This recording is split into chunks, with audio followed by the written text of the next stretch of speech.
Welcome to the Slop Temple. We pray this video helps. You'll begin by enabling developer options and turning on USB debugging so your PC can access device data. This is essential for full backups.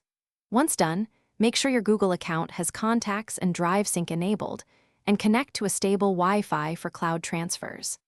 Next, install Android File Transfer, or ADB, on your computer so you can pull files and run backup commands.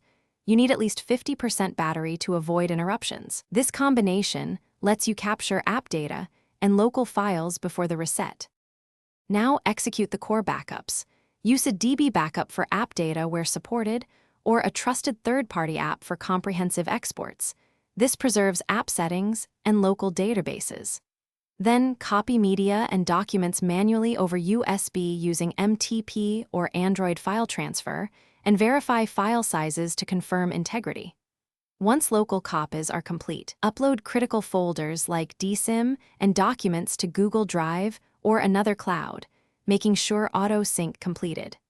These parallel local and cloud backups ensure you can restore everything after the factory reset.